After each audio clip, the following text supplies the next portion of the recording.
Hi, welcome to our daily encounter.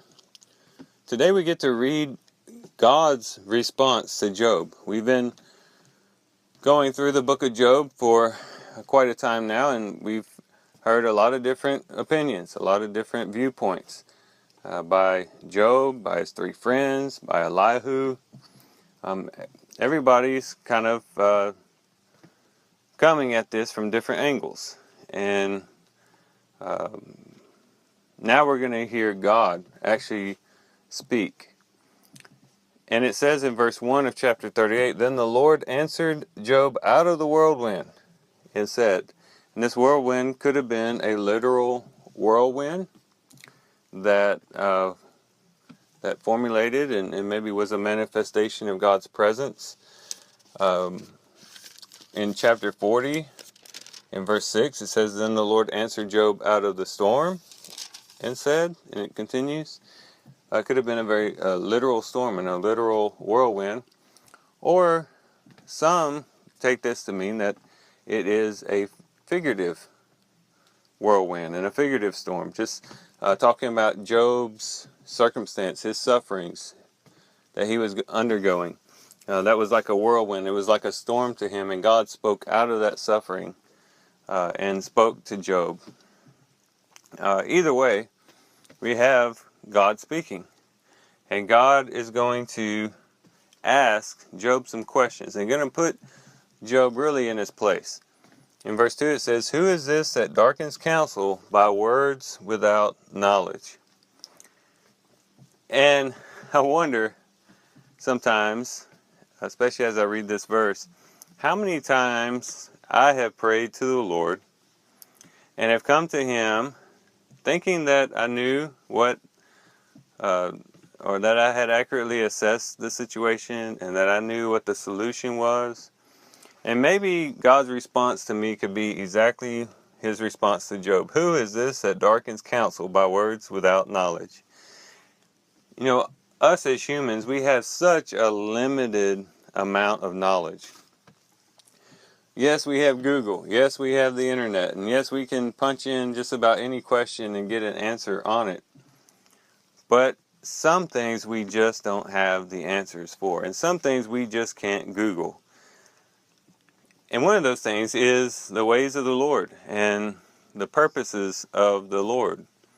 Now, a lot of His purpose and His plans are revealed to us in the Scriptures, but some of His specific plans and purposes in our lives aren't exactly spelled out for us. And so God might be working in our lives in a particular way, and we think that we have it figured out. We think we know what's going on. And we go to the Lord in prayer, and we basically tell Him, "Okay, God, this is where we're at. This is what we need. Lord, please bring it." And our view is very, very shallow, and our view is very limited. We have to be careful that we don't darken counsel with words without knowledge. This also can be done when we enter into sufferings and trials like Job, and we might begin to question God, question His motives, question what He's doing. We might think that surely God doesn't know what either God is disconnected from what we're doing, or God doesn't know what He's doing, and we might begin to conjure up questions and doubts in our hearts towards the Lord.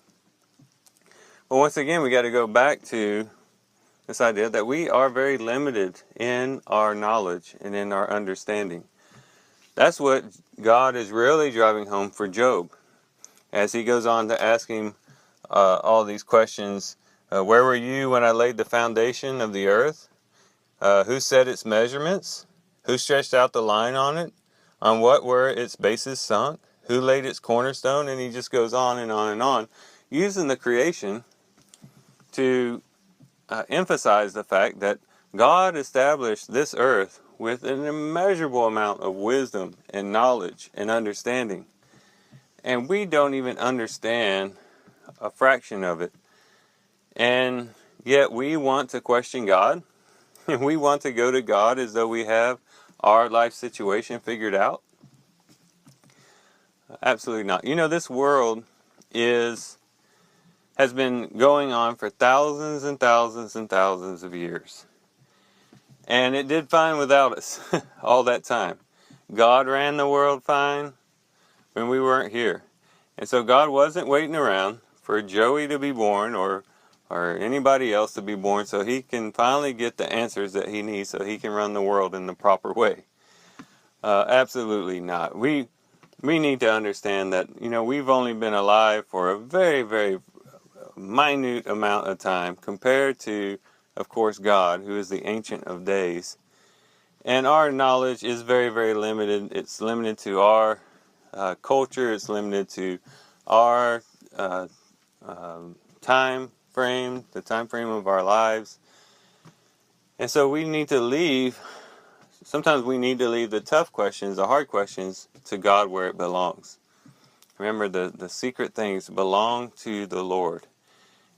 And yes, maybe there are times when we need God, and we pray to God that He would give us wisdom, revelation, that He would help us see things through His eyes. But sometimes we just have to wait in silent trust, knowing that He knows what He's doing and that He is in control. That's what we see here with God's response. One thing we don't see in this response, really, is God giving Job a direct answer for his sufferings. In these chapters, and it will continue in our reading tomorrow, God doesn't say, hey Job, okay, well this is what happened. So Satan was traveling on the earth and I told him to take notice of you, and Satan said that you were just serving me because I blessed you, and I'm showing the devil that he's wrong, that you are upright in heart. He doesn't go and explain that whole scenario to Job. Why? Because that wasn't apparently important for Job to know.